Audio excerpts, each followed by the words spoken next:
O Twitter voltou! O famoso X de Elon Musk finalmente pagou a multa cobrada por Xandão e voltou a funcionar no Brasil. Meu nome é Rosalém Oliveira e você está assistindo mais um Me Diz Uma Coisa.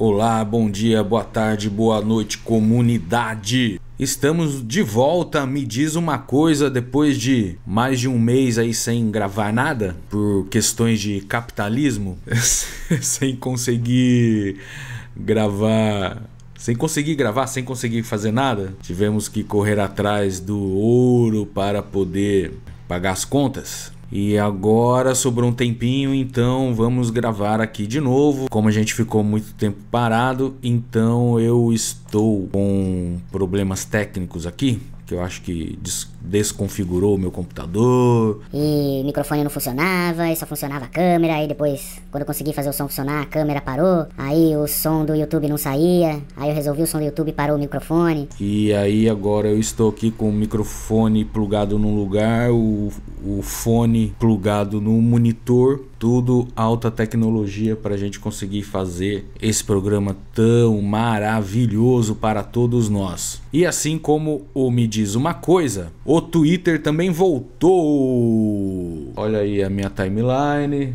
já com bastante memes políticos. Eu não sei se voltou todo mundo que eu seguia, tô sentindo falta de vários aqui, mas tem uma galera aí firme e forte.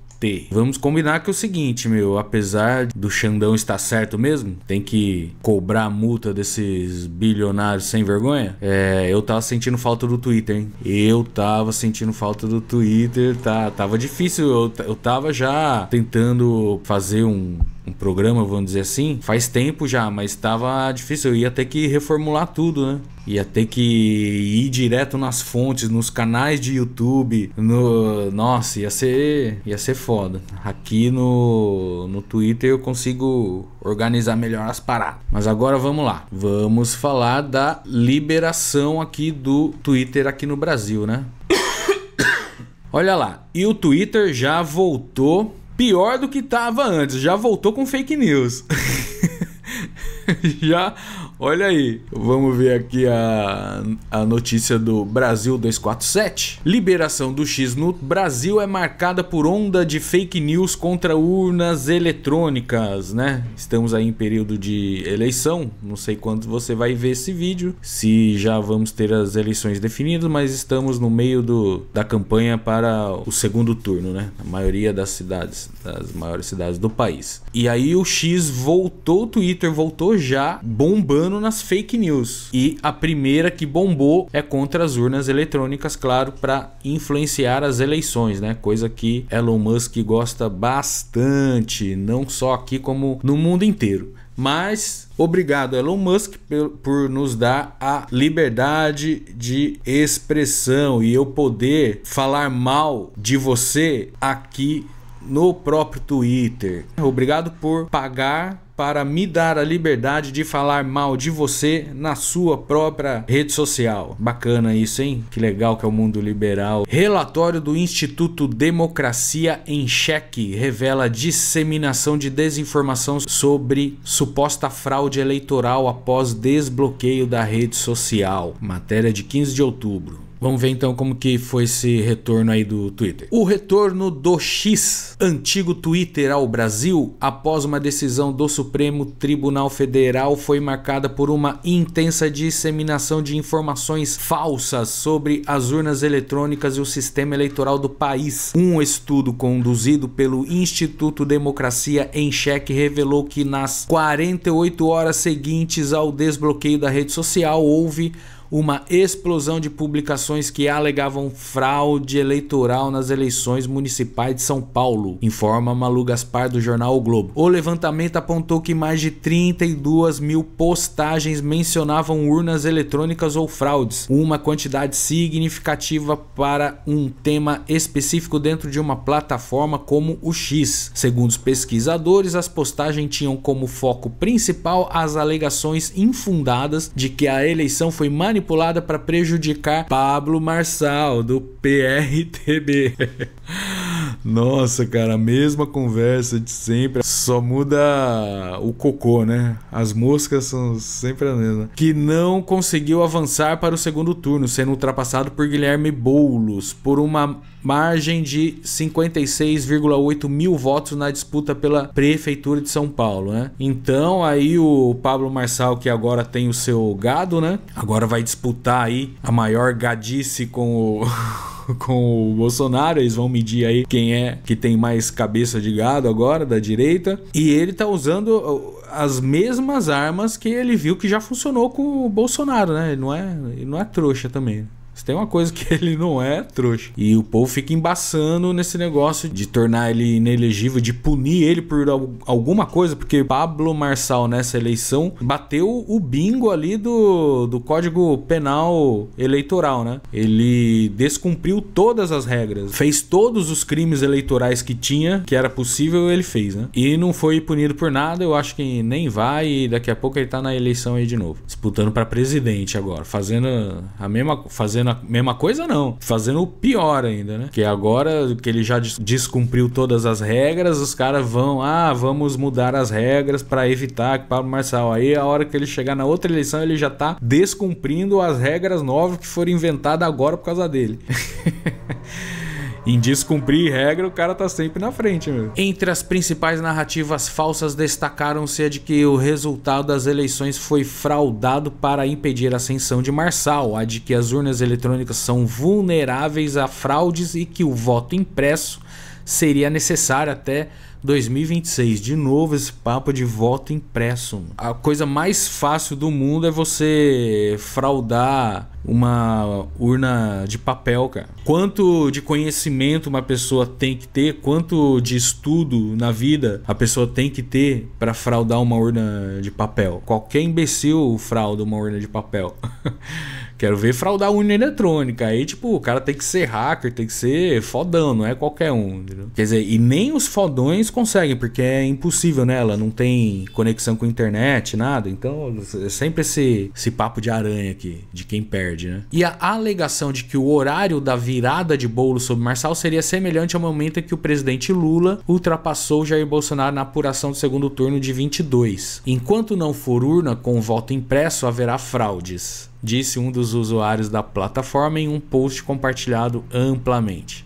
Chora na cama que é lugar quente. O estudo também identificou que as desinformações sobre as urnas eletrônicas foram amplificadas pela plataforma de Elon Musk, né? Mal voltou a funcionar no Brasil, o cara já chegou querendo influenciar em eleição novamente, assim como em vários outros países que a gente sabe. Enquanto redes como Instagram e Facebook, sob controle da Meta, demonstraram uma abordagem mais rígida em relação à moderação de conteúdos falsos, o X serviu como palco para a mobilização de movimentos que reivindicam o voto impresso como sinônimo de segurança e transparência, afirmou Ana Júlia Bernardi, diretora de projetos do Instituto Democracia em Cheque. Bernardi ainda destacou que as alegações sobre fraude eleitoral, especialmente no contexto das urnas eletrônicas, se tratam de reciclagem de narrativas já vistas nas eleições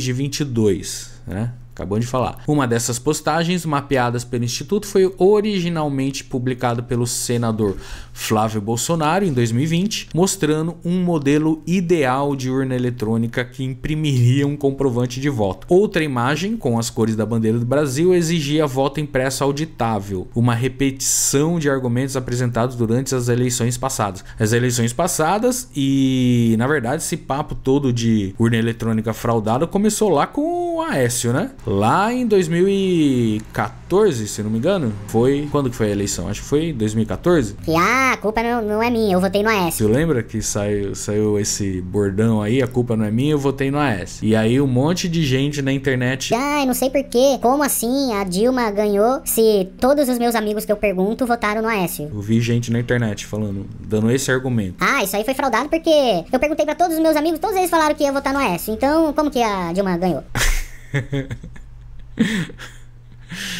Desde lá que ele colocou, eu acho que era do PSDB, né? É ainda, acho. Colocou a pulga atrás da orelha da galera, né? Do povo. E aí, esse pessoal da direita transformou essa pulguinha num pulgão. E agora, sempre que eles perdem a eleição, vem com esse papo.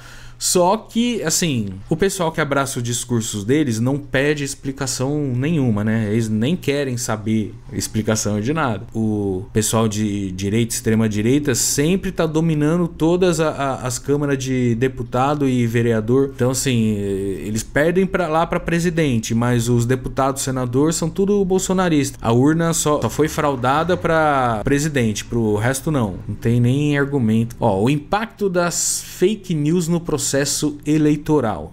Agora vamos ver aonde é que pega aqui o lance. De acordo com os autores do estudo, o retorno do X, né, do Twitter, apenas catalisou discussões que já estavam em andamento em outros espaços digitais.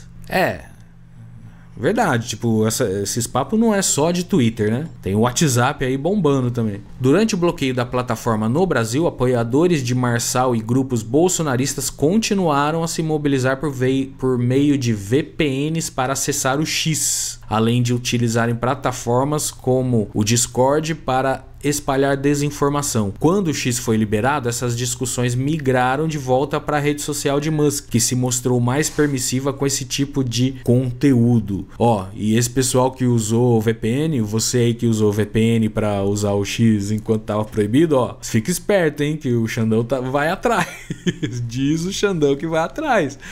Quem foi que usou VPN aí, na época? Ele tava proibido você usar o VPN pra disfarçar que vocês não estavam no Brasil? Me dá a lista aí agora, quem que foi? Parece que tem uma multa pesada lá. Mas vamos ver aqui daqui a pouco. O monitoramento do Instituto Democracia em Cheque mostrou que os ataques às urnas eletrônicas ao sistema eleitoral brasileiro permanecem vivos e são regularmente requentados, particularmente quando figuras como Alexandre de Moraes, ministro do STF, aparecem no centro das decisões judiciais. A retomada do X no Brasil ocorreu após o cumprimento de ordens judiciais que incluíram a nomeação de uma representante legal para a plataforma no país e o pagamento de multas. Então, o Musk aí não teve jeito, hein, ô Elon? Teve que pagar a multa, cara. É isso aí, mano. A decisão de liberar a plataforma foi do ministro Alexandre de Moraes, que vinha exigindo ações mais firmes contra a disseminação de fake news e ameaças a autoridades públicas. E ainda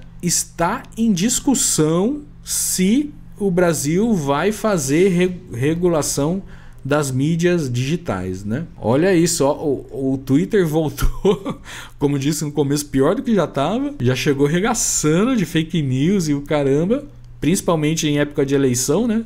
Que deviam ter mais cuidado com isso. E, não vai acontecer nada. Ele pagou essas multas aí, duvido que o Xandão, depois de todo esse blá blá blá, vai multar de novo, velho. Quero ver. Mas aí agora vamos ver um vídeo aqui, que é o seguinte, você aí que usou VPN pra usar o Twitter enquanto ele tava proibido, olha aí que os caras estão indo atrás de você, hein? Fica esperto. Até os deputados, o pessoal falou que o pessoal, o Nicolas, a Zambelli, todo esse pessoal aí tava on fire lá no Twitter do mesmo jeito, entendeu? Usando VPN. Aí diz o Xandão que vai atrás e vai aplicar multa, hein? Vocês ficam espertos aí, mano. Eu até desinstalei do meu celular o aplicativo para não ter perigo. Mas eu voltei agora. Voltei anteontem. André Marcília, aparentemente, por favor me corrija se a minha leitura estiver equivocada. Aparentemente nós estamos tratando agora de duas grandezas. Nós estamos tratando da questão jurídica que envolve decisões do STF e Elon Musk e o X e a Starlink. E estamos tratando de outras ações, aí no caso esse pedido feito pelo ministro do Supremo, Alexandre de Moraes, a Polícia Federal, para investigar quem eventualmente tenha usado essa plataforma no período, e ela continua banida, continua então proibida a utilização disso. O que nós temos então nesse segundo caso diante de nós agora? Pois é exatamente isso, Vac. A gente tem uma multa destinada a Starlink pela reativação, vamos dizer assim, da rede, e uma multa, ou enfim, uma notícia de que se investigará o usuário que tem utilizado as redes. Nesse segundo caso, em que o usuário vai ser investigado, é um ponto controverso, porque essa decisão que saiu agora, ela não dialoga com a decisão anterior que mencionava a utilização do usuário. Não eram as redes que eram consideradas ilícitas, então acessar as redes não seria o problema, e sim se valer de subterfúgios tecnológicos. Essa era a expressão usada pela decisão inicial do Moraes, para acessar as redes. Tanto é isso que pessoas de fora do país podiam acessar e não havia problema. Agora ele diz que o uso extremado, quer dizer, o uso recorrente é que seria o problema. Então não seria o uso por subterfúgios, mas seria um uso apenas reiterado ou recorrente. Muda-se a decisão.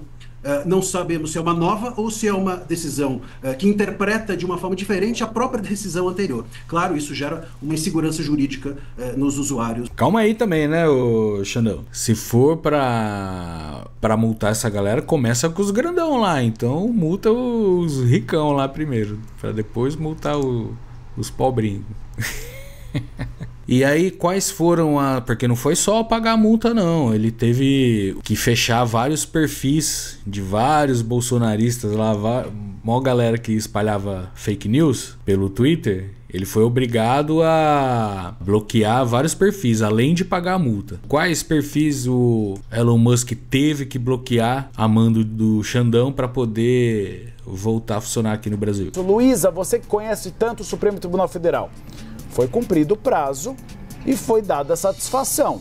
Criou-se novamente uma sede do X no Brasil. Pagou-se a multa, bloqueou os perfis que tinham autorização judicial. Agora é uma questão de tempo para o ministro Alexandre de Moraes tomar uma decisão. Todos aqueles requisitos que haviam sido impostos pelo ministro como condição ali para retornar, reativar, né, a plataforma em todo o país, aparentemente todos esses requisitos foram cumpridos, né? A gente lembra que eram 3. A representação, a indicação, na verdade, de um representante legal para atuar aqui no país, o pagamento das multas, que somavam aí cerca de 18 milhões de reais, e também a suspensão, né, de alguns perfis que foram identificados ali pela Polícia Federal e pelas investigações que tramitam no Supremo como perfis que espalhavam fake news, discursos de ódio, inclusive ataques ao sistema democrático. Então, há a notificação por parte do X de que todos esses apontamentos já foram solucionados, né? Todos esses problemas que haviam sido apontados pelo ministro Alexandre já foram solucionados, e com isso eles pedem formalmente que o X possa voltar a operar aqui no Brasil. O recuo da Starlink, que primeiramente tinha dito que não ia cumprir as decisões de bloqueio dos perfis e depois voltou atrás e comunicou que ia sim cumprir esses bloqueios, esse recuo foi visto como um bom sinal ali de que Elon Musk, que é o dono, né, o empresário dono das duas empresas, poderia ir pelo mesmo caminho também em relação ao X, e é o que a gente vê realmente acontecendo agora depois de algumas semanas. E as ordens de bloqueio desses perfis também estão sendo aí verificadas, né, para ver se todos os que têm a ordem de bloqueio foram realmente, os perfis foram realmente suspensos. Agora, a gente tem que lembrar, Uribe, que isso não invalida uma espécie de investigação paralela, digamos assim, quanto as pessoas que, durante esse período em que o X está ainda, né, suspenso no país, pessoas acabaram acessando a plataforma usando de artifícios tecnológicos como o VPN para poder driblar a decisão do ministro Alexandre de Moraes, e isso a gente viu, né, que a PF enviou ao Supremo uma lista dessas pessoas que teriam na verdade, descumprido a decisão do ministro, né, e conseguido ali acessar, publicar na plataforma ao longo dessas últimas semanas. Isso, essa investigação, né, de quem descumpriu vai continuar. Então, é isso que você falou, Uribe, é questão de tempo, mas a gente sabe que o ministro Alexandre é muito criterioso e só essa petição, ela não vai ser suficiente para que o ministro já libere de uma vez. Ele vai fazer uma verificação rigorosa aí para ver se tudo está nos conformes, se tudo atende ao que o ministro pediu, para verificar se finalmente é o caso de desbloquear e reativar a plataforma aqui no Brasil. Obrigado por nada. Queria saber quem era. Vamos ver se fala aqui. Aqui, tá aqui no texto. Retorno do X. Saiba quais perfis a plataforma precisou bloquear para poder voltar a funcionar no Brasil.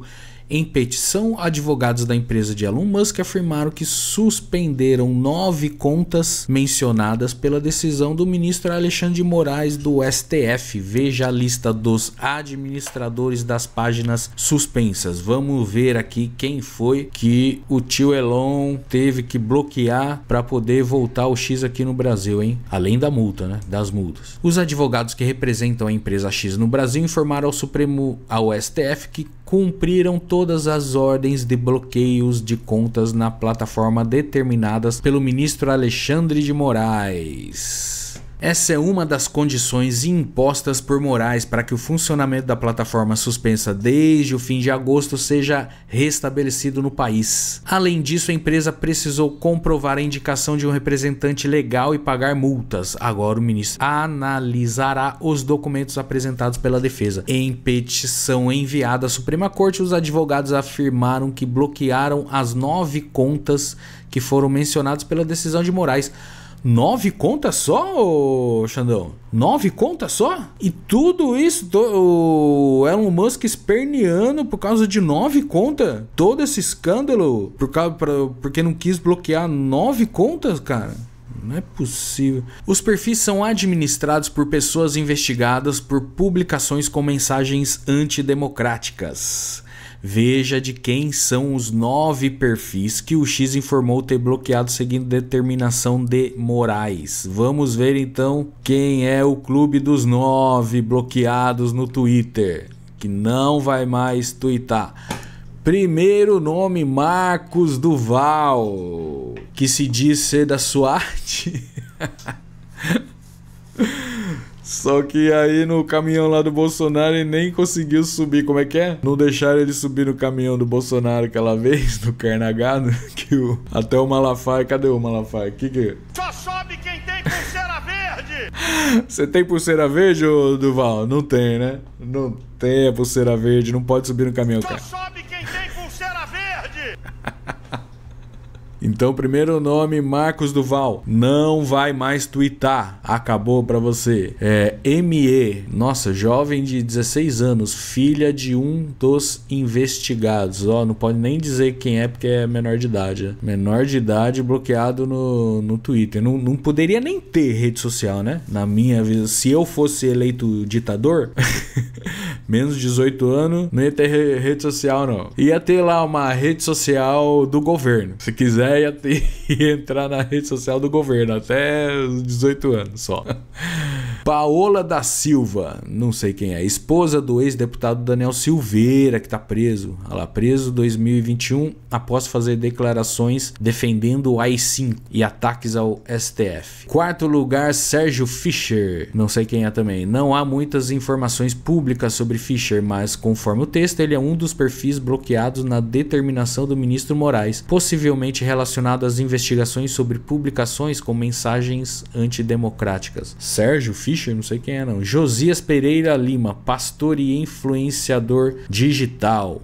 O pessoal evangélico deve saber. Ed Raposo, influenciador digital. Cláudio Luz, engenheiro e influenciador digital. Não conheço ninguém, hein? Paulo Figueiredo, esse aí eu conheço, infelizmente. Comentarista político e neto do ex-presidente do Brasil, João Figueiredo, que governou durante a ditadura militar, né? Foi o presidente do Brasil na ditadura, esse Paulo Figueiredo aqui. Ele quer voltar àquela época, né? Claro. Paulo Figueiredo de novo, tinha uma segunda conta. Pô, e não são nem 9, então são 8. Quer dizer, são 9 contas, né? Mas são 8 pessoas só bloqueadas, pô. Das 9 contas bloqueadas, 2 é desse Paulo Figueiredo aqui. Nazistinha, filha da... Entre as contas bloqueadas está a do senador Marcos Duval, né? Do Podemos, do Espírito Santo. Ele é investigado em... Marcos Duval, né? Marcos Duval. Sobe quem tem pulseira verde! Marcos Duval, o senador sem pulseira verde. Só sobe quem tem pulseira verde! Ele é investigado em um inquérito que apura possível prática de crimes de obstrução de investigações de organização criminosa e de incitação de crime. Nesse inquérito que corre sob sigilo, a PF apura ataques a delegados da instituição e ao STF. De acordo com investigadores, o senador e alguns blogueiros como Alan dos Santos e Oswaldo Eustáquio publicaram informações pessoais de caráter privado em relação a um delegado da PF, inclusive expondo a família do servidor. Eu tenho até essa matéria aqui, vamos ver daqui a pouco. O pessoal expondo dados de delegados da Polícia Federal, onde o cara mora, quem é a família do cara, quem são filhos e tudo mais, espalhando pra geral na internet pelo Twitter, né? Pra intimidar os caras, né? Que cuidavam do caso. Olha meu, os caras se acham acima de tudo mesmo. Expondo a família do servidor. Os investigados também são acusados de promover ataques ao STF e ao ministro Alexandre de Moraes. Outro perfil bloqueado após a determinação de Moraes é de uma jovem de 16 anos, filha de um investigado. Ele é alvo de um mandado de prisão proferido por Moraes, que o acusa de disseminar informações falsas, mas se encontra fora do Brasil. Moraes também determinou o bloqueio de 2 perfis do blogueiro Paulo Figueiredo e do perfil de Paola da Silva, esposa do ex-deputado Daniel Silveira, preso em 21 após defender o AI-5. Segundo a defesa do X, também foram bloqueados perfis de Sérgio Fischer, do pastor Josias Pereira Lima, do influenciador Ed Raposo e do engenheiro Cláudio Luz. Isso aqui foi notícia do mês passado, falando justamente o motivo do Xandão escolher alguns daqueles nomes lá. A Polícia Federal estava investigando, né, os caras e investigando toda essa galera para intimidar os delegados da Polícia Federal que estavam investigando eles. Os caras começaram a soltar para geral no Twitter informações, dados pessoais sobre esses delegados, onde o cara mora, quem é a família do cara, os filhos do cara e tudo mais, o dia a dia, como é que é. Olha isso, né? Os caras soltam isso no ar pra ver se tem algum maluquinho aí que faz alguma coisa e geralmente acha um que faz, né? Faz merda. Inclusive parece que teve delegado que teve que mudar de casa, alguma coisa assim. Vamos ver aqui na matéria. Quando há o embate entre o Alexandre de Moraes e o X, o Elon Musk, o que está por trás disso? Havia uma tentativa de intimidação de delegados da Polícia Federal que investigavam a extrema-direita. Montou-se uma rede na extrema-direita e alguns perfis no X. Por isso o Alexandre de Moraes foi para cima do X, tentando intimidar delegados que estavam investigando os golpistas. Então essa manchete, essa matéria aqui da Letícia Casado, Matheus Coutinho e Rafael Neves, né, traz esse tema de volta. PF apura exposição em massa de dados pessoais para intimidar delegados. Olha a gravidade, eles montaram uma rede para captar dados de delegados e delegadas e do próprio Alexandre de Moraes e de outras pessoas envolvidas na investigação para usar como intimidação, do tipo, eu sei onde você mora, eu sei onde mora a sua esposa, eu sei quais são os seus filhos, né? Como é que fizeram isso? Aí eu separei alguns trechos, essa matéria é muito importante, não tem nada a ver com, liberdade de expressão, não, é bandidagem, o que o X estava acoitando, né? Então aqui, ó, a rede de busca de informações para intimidar os delegados usou informações pessoais e sigilosas. E usou, olha a gravidade, o login no sistema de 25 servidores públicos que acessaram o InfoSeg. Peraí, então vamos explicar melhor. InfoSeg é um sistema de dados que só autoridades podem acessar. E o que aconteceu? A polícia já descobriu que foram usadas senhas de 25 servidores espalhados por vários estados para acessar os dados dos delegados federais. Então são servidores que estão no esquema do bolsonarismo? Não necessariamente. Em alguns casos, eles podem ter sido vítimas. Hackers conseguiram as senhas de juízes. Sabe quem tem acesso ao InfoSeg? Juiz, delegado de polícia civil, investigador. Apenas agentes públicos têm acesso ao InfoSeg. O que aconteceu? A investigação da PF identificou, por exemplo, que entre janeiro e março deste ano, estamos falando de 2024, o CPF do ministro Alexandre de Moraes foi consultado no sistema 7 vezes. Por logins diferentes, vinculados a servidores em vários estados. Assim, até os dados do Xandão tá rolando na mão de criminosos e tudo mais. Como que o cara não vai fazer nada? E na boa também, o Xandão, tá muito devagar, mano. Quer dizer, porque tem muita resistência lá do Congresso e tudo mais. Mas, meu, essa regulação da internet de todas as redes, das Big Techs, né? Já tá muito atrasada, muito atrasada. A esquerda não consegue pautar isso lá no no Congresso, as coisas que interessam de verdade para a população, eles não conseguem pautar, e aí é o poder financeiro que vai mandar mesmo. Poder financeiro que, né, o tio Elon tem muito, então já pagou multa e voltou a funcionar. Mas galera lá de cima, Xandão e até os políticos, deputados e tal, vocês que não regulam esse negócio aí, ó, o de vocês é que tá na reta, cara, também. Só porque é deputado, é juiz e tá super seguro, você vai ficar andando com segurança pra todo lugar, não vai poder aparecer nos lugares, porque você sabe que o seu dia a dia é supervisionado 24 horas pelas pessoas. Vamos viver assim, né? Que o nome e os dados pessoais de Moraes continuam sendo buscados, mesmo após o ministro autorizar várias operações. Ou seja, a ABIN paralela não morreu, continua operando. Tem um sistema paralelo, arapongagem, correndo solta utilizando esses dados. Olha só, o login de um juiz do Tribunal de Justiça de São Paulo fez 4.000 consultas de dados sigilosos via VPN em 26 de março de 2024. Obviamente não foi o juiz que fez isso. Usaram o login dele e via VPN consultaram o que queriam ali dentro do sistema do InfoSeg. Portanto, a ordem de Moraes foi ignorada pelo X, porque ele deu uma ordem assim, olha, tem vários perfis envolvidos nesse esquema, é um esquema perigosíssimo de intimidar policial federal, tinha até um nome. Essa rede de arapongagem lançou o projeto Exposed para expor os delegados, tinha assim, inclusive pagando, oferecendo dinheiro para agentes públicos que quebrassem sigilo e entregassem para essa rede de arapongagem algumas informações sobre delegados que atuavam debaixo das ordens do Moraes. Aí ele mandou o X tirar do ar alguns perfis que participavam desta rede e o X falou, não, liberdade de expressão total, não vamos tirar. Gente, é uma rede criminosa. Então, importantíssimo ficar de olho nisso e entender o que está por trás dessa briga do Alexandre de Moraes. Não é do Alexandre de Moraes, né?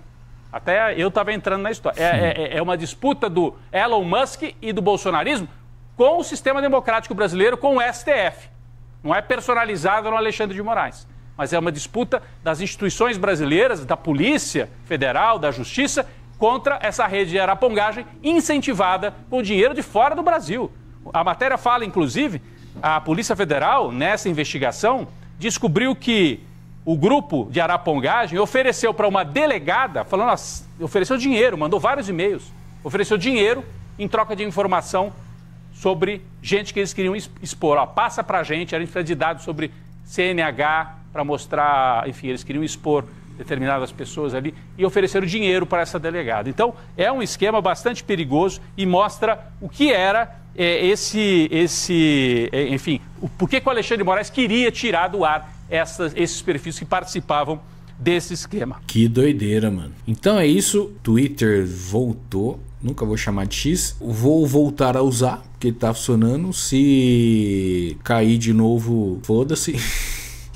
Eu uso outra, dou um jeito. A gente não tem que ficar apegado à rede social, não. É o que mais tem. É só uma rede social, cara. Ninguém vai morrer por causa disso. Assim, o Twitter nunca chegou nem perto de ser unanimidade, né? Aquela coisa de todo mundo ter. Igual o Facebook foi uma época, hoje é o Instagram, né? Todo mundo que a gente fala, a grande maioria das pessoas tem e usam. O X sempre foi meio alternativo, assim. Então, acho que antes do Xandão proibir, tinha mais ou menos aqui no Brasil uns 20 milhões de usuários, o que é pouco comparado com os outros grandes. Mas ele sempre foi uma coisa mais para jornalista, mais para notícias, né? Quem fica atrás de notícias, tipo nós. Só que aí quando o Xandão proibiu, aí meio que a galera ficou meio perdida e a galera ficou atrás de outras redes sociais e tal, e teve gente que experimentou outras redes sociais, o Blue Sky, o Threads lá do Instagram, e teve gente que gostou, assim, não foi a maioria, mas tem gente que gostou e ficou lá e não quer voltar pro Twitter. A maioria dos twitteiros voltaram tudo, né? Tipo nós. E aí tem uma matéria aqui, tem um rapaz aqui no canal do Carta Capital, que ele acha que o futuro das redes sociais é a fragmentação, né? Não vai mais ter, tipo, uma rede social que vai englobar todo mundo, que vai ser a mais popular e tal. As redes sociais vão ter várias e vão ser mais específicas, assim. Ele vai explicar melhor, né? Monopolizando o assunto nas redes sociais, o retorno do X, o Twitter, ao Brasil. Queria ouvir um pouco a sua reflexão sobre isso, sobre como foi a mobilização digital da extrema-direita nesse mês de bloqueio do X e o que dá para projetar para essas próximas semanas, esses próximos meses em relação a isso. O que vai ser o futuro, eu, por exemplo, não consegui ainda acessar, porque o X está voltando aos poucos, né, dependendo das operadoras, então eu não vi como tá o X, a cara dele agora na volta. Talvez seja até uma versão piorada, porque muita gente não vai voltar pro X, né, então você tem e o Elon Musk só piora, né, a cada dia ele só vai piorando, né. Então, no final das contas, eu acho que o que tem aparecido, para não deixar sem resposta, é que o futuro, eu acho, das plataformas é uma segmentação também de plataformas. Ou seja, a gente vai ter plataformas que são específicas para quem é da extrema-direita, plataformas que são específicas em parte para a extrema-direita, uma direita mais radical, e plataformas que tendem a ter mais usuários, que são usuários mais progressistas. Então, é o caso do Parler, é o caso de outras plataformas que são, por exemplo, que os trumpistas usam e que são plataformas, principalmente depois que o Trump foi banido na época, Twitter. Antes do Elon Musk. Mas a outra coisa, eu acho que pensando o futuro, né, do X especificamente, é que a gente tem dois problemas, né, tem muitos, mas principalmente dois. O primeiro, falta de representação legal no Brasil. Então isso está contra a legislação. Mas tem uma outra questão, que é a questão de moderação de conteúdo. Porque também não adianta nada você ter representação legal e aí ter nenhuma moderação de conteúdo, que é o que está acontecendo atualmente. Ou muito pouca, ou nenhuma moderação de conteúdo. Esse é o X da questão X. Cara, não tem como nada funcionar sem regulamentação nenhuma. Ninguém pode fazer o que quiser, por mais dinheiro que tenha. Todo lugar tem regra, tem lei, código penal e tudo mais. Você tem que seguir, ponto, acabou. Não é porque é o X, porque é Facebook, porque é um ou outro. É todo mundo, tem que seguir a regra, mano. É assim mesmo. Então, para além da representação judicial, é preciso você ter uma área que a gente chama no meio digital de Safety and Trust, ou afins, né, que vá fazer a moderação de conteúdo. Então, tem conteúdo que é inadequado, tem que tirar. Tem conteúdo de pedofilia, tem que tirar. Tem discurso de ódio, tem que tirar. Eu não sei como é que o X vai se enquadrar, mas ele vai ser pressionado cada vez mais e tem sido pressionado não só pelo Brasil, mas por outros países. Então, se é que eu posso dar algum conselho, utilize o Twitter só como consumo. Siga lá quem você gosta e consuma, assim como eu faço, só consuma as notícias ali e não leia os comentários. Não queira saber o que as pessoas estão falando. Eu sei que é difícil, sei que essa é justamente a parada que faz o Twitter rolar, né, do jeito que é. Mas, cara, se possível, não leia os comentários, só vá ali, pesque as notícias, pesque os vídeos de quem você gosta e sai fora e vai viver a vida. Não fica ali enfurnado lá dentro, não. Beleza?